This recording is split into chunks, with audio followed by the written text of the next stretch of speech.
This is the Page Publishing Book Club. I'm your host, Alice Stockton Rossini. Dancing in the studio with my engineer, Rob Barretts. How you doing, Robert? I love this song. I love this song. Walk the Walk. It's the name of this song. Chevy Lopez is the name of the band. Google Chevy Lopez. You'll see what I'm talking about.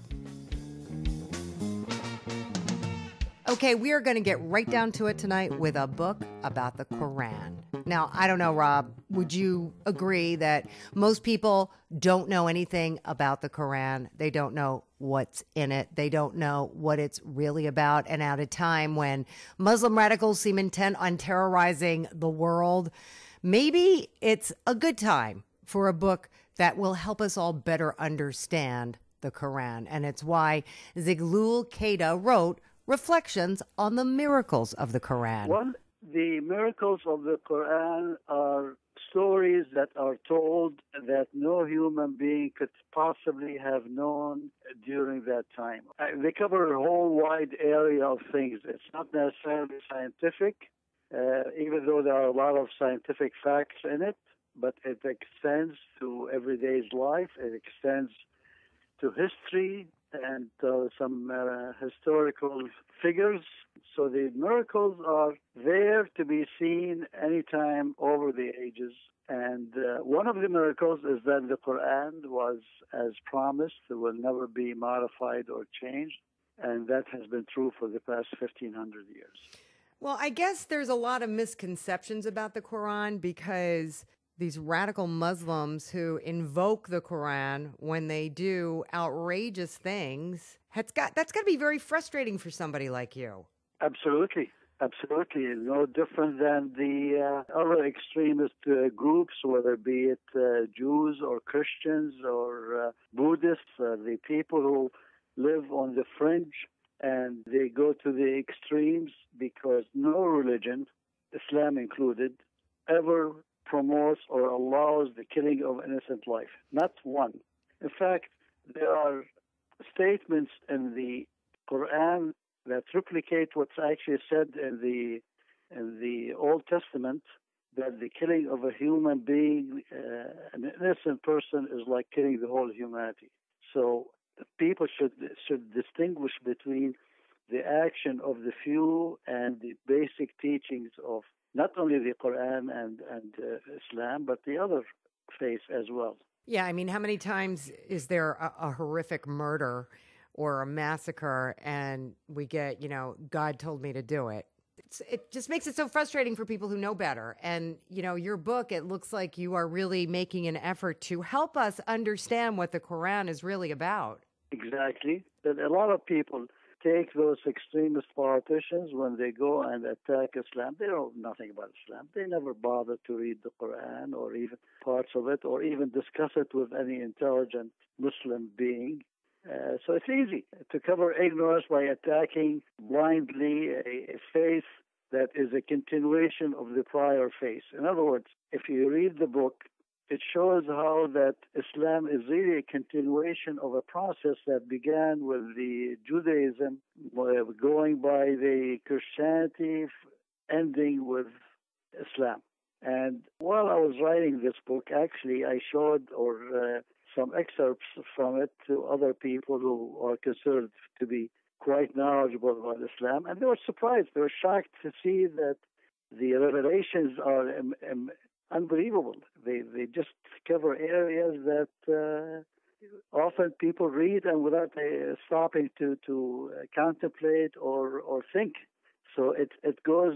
More Muslims were surprised than other people because they read the Quran continuously, but they don't stop to contemplate the meanings and the words. Well, I think it's interesting on your synopsis here that I'm reading is that your ultimate objective is to link the Islamic faith to other religions to convey the message that what God wants is for us to be at peace with each other. Absolutely. The message is the same. When I read about the Jew who reads the Old Testament and reads that all the human lives are sacred and cries over it as we do, when we see an innocent person being killed or mistreated even.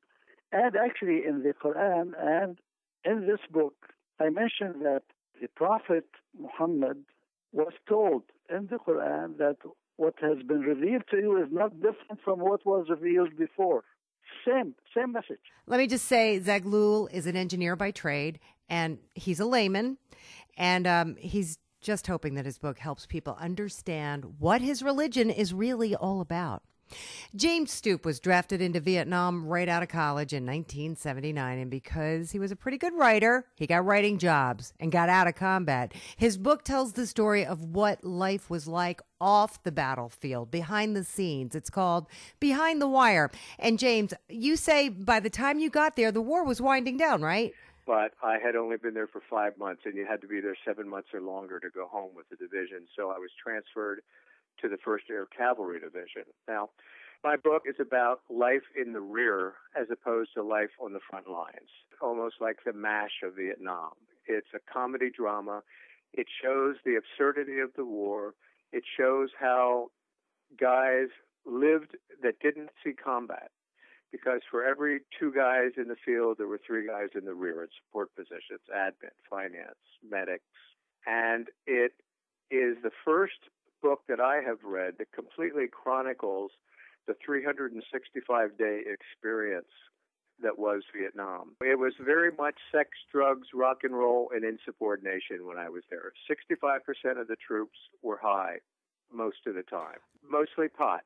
Heroin became an epidemic by the time I left. The military broke down. The guys were refusing to go into the field. Behind the Wire is the title of the book. All base camps were surrounded by barbed wire. So if you were inside the base camp, you were pretty safe. If you were out in the field, you weren't. So unlike the myriad of combat books that have been written about Vietnam, this is a story about how guys lived that were in the base camps, that were secure, that didn't see combat. And basically, there was a subculture of anti-war, anti-establishment troops over there that basically did their own thing and got away with it.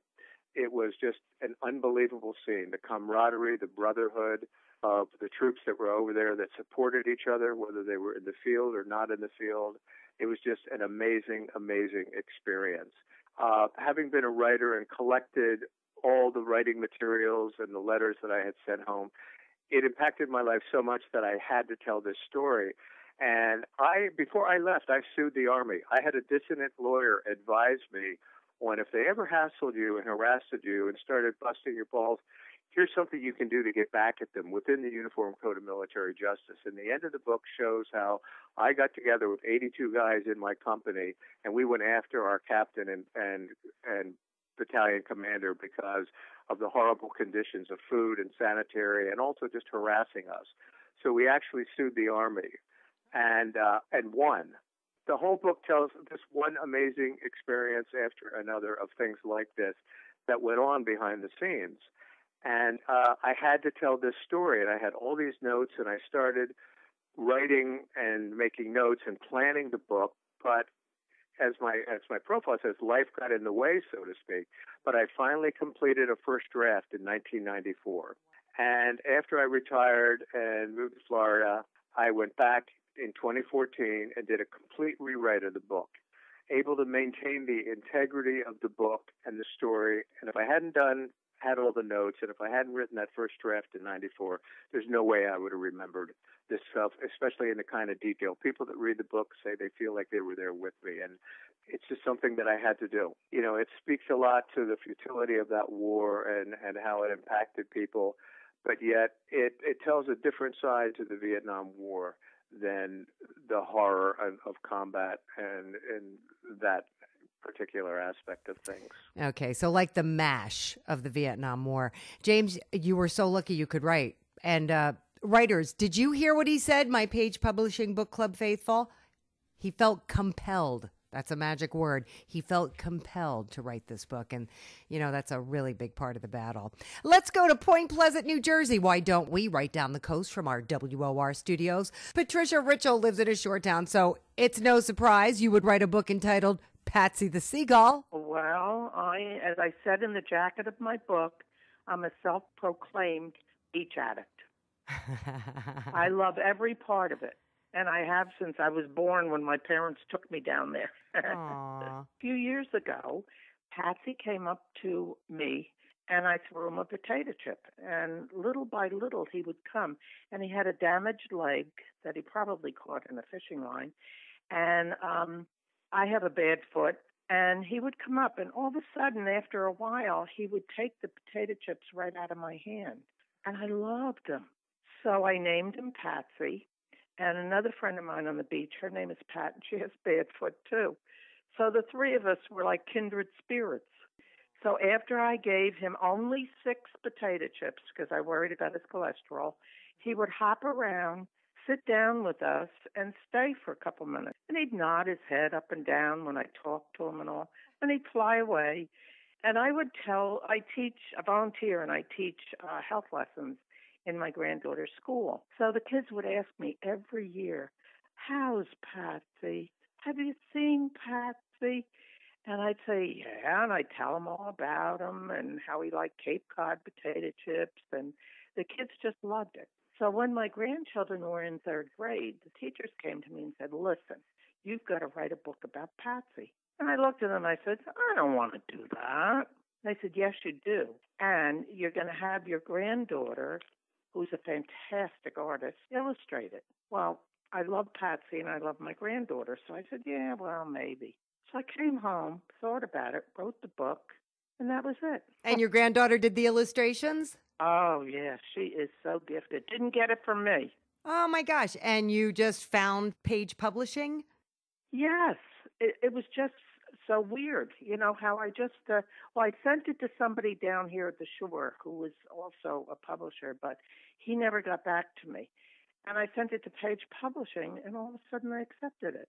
I couldn't believe it. And then I got a publisher's coordinator named Cammie Butler, who is absolutely amazing. I have learned so much about the publishing business, and it's been fascinating. Like what? Well, the whole process of it, the editing, and then the art editor gets it. And I have an author's portal on my website, and I didn't know how to get into it. So I called Cammie, and she walked me right through it, and it's been wonderful. She's amazing. So what do we learn from Patsy the Seagull? Well, Patsy the Seagull goes out gets caught with Sandy, the hurricane, and Patsy and his friend Harriet get caught in the winds, and it takes them west to Happiness Lake in Pennsylvania. And they hated it. And so they met Mr. and Mrs. Duck there, who were a little afraid of them because they're big. And they said, don't be afraid. Just look around you. So I had all the senses involved in a lake. They didn't like the fish because it wasn't salty, but they ate it anyway. But they loved the pine trees because they give off such a beautiful smell and they cleanse the air. And they missed the sand because they love to be in the warm sand. And the lake didn't have sand, but it did have warm grass. And the sound of the rippling, they missed the ocean sounds, but they liked the rippling of the little waves from the lake. And then they had to make a decision. Did they want to stay there or did they want to go back home? And then I say, well, readers, what do you think they did? And I asked my students about it. I said, do you think they should stay there or go home? Well, 90% of the students I asked said, no, they should go home. So they went back home and they had a party on the beach with the 2 Grandma Pats with the bad foot. Well, I would think you have a built-in audience for this book. You mean the kids in school? Yeah. Because they all love the beach. Yeah. Did they buy it? I have sold so many copies of this book. I can't believe it. The teachers in the school where I volunteer, they all bought it. My relatives all bought it. My friends from around the world bought it. I mean, so many people bought it. But you know what's so funny? This past summer, I didn't see Patsy, and I'm afraid he went to seagull heaven. Oh. But the kids swear they see him. And one little girl that goes to art class with my granddaughter, she said, my class was in Hoboken by the water, and I swear I saw Patsy. Patsy wanted to spend a day in the city, Oh, a day in the... I was thinking that maybe that'll be next my third book. Yeah. You should do it. Because I love New York.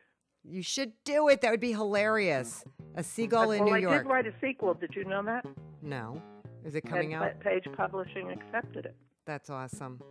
Okay, we got to take a quick break. Coming up, a look into our alien future, our world after it crashes and takes our electronics with it, and a trucker poet. Yes, trucker poet. Stay with us. This is the Page Publishing Book Club. Attention all authors.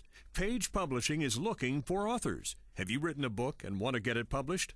Page Publishing will get your book into bookstores and for sale online at Amazon, Apple iTunes, and other outlets. They handle all aspects of the publishing process for you. Printing, cover art, publicity, copyright, and editing. Call 800-204-6099 now for your free author submission kit. That's 800-204-6099 for your free author submission kit. Thanks so much for coming back to the Page Publishing Book Club. Look, Rob, look how many people came back to see us. I'm your host, Alice Stockton Rossini.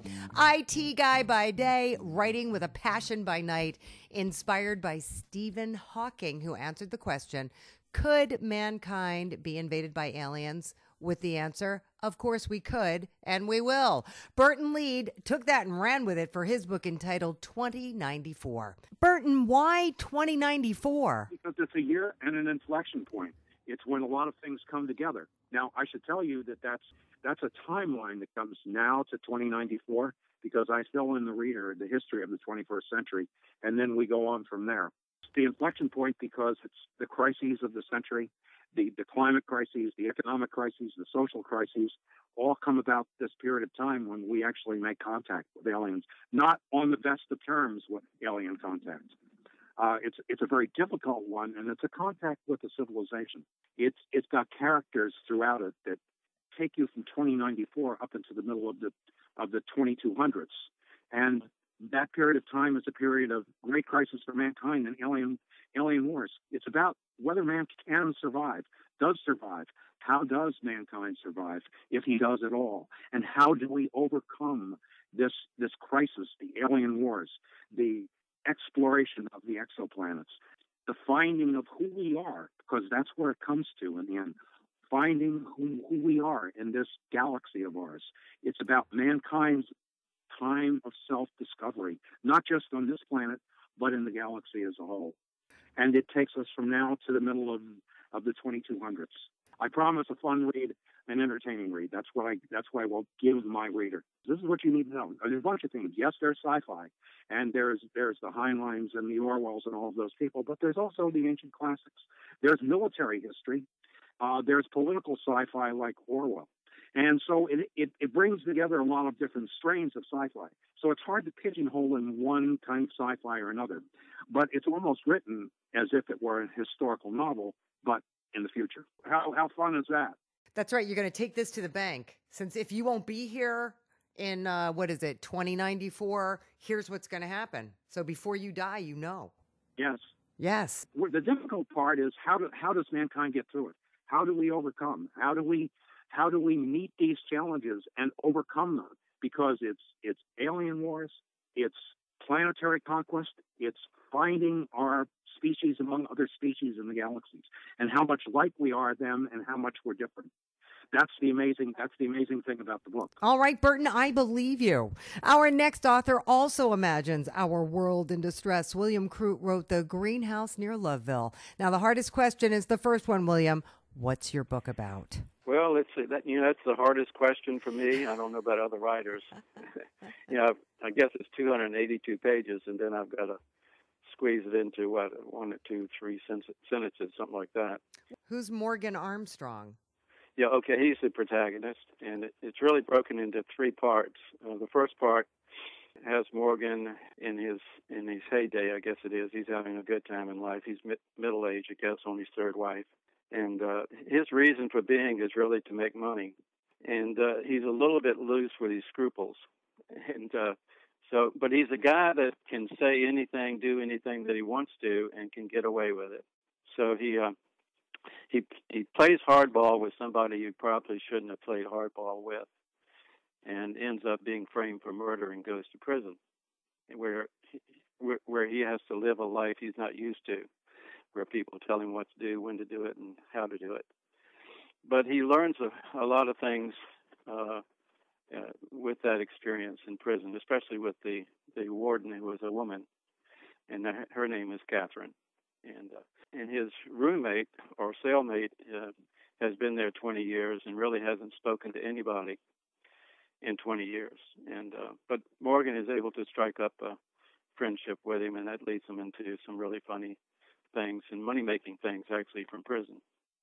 He was framed for murder, so eventually the person who actually did the murder confesses, and Morgan gets freed. And his third wife, in the meantime, while he's been in prison, has liquidated everything, all of his businesses, and taken it and lost it. So he's got 3 children, $1,500 in his pocket, and an old VW bus, and a cabin in the woods in the George Washington National Forest. So he has to start all over again with all of that sort of pressure on him, which turns out to be a good thing. The third part is the collapse of the United States in 8 days, which makes everybody sort of step back 1 or 2 steps, and have to start over. And that's very interesting, I think. The world somehow doesn't seem to be working right. And so this one makes it true for everyone, really.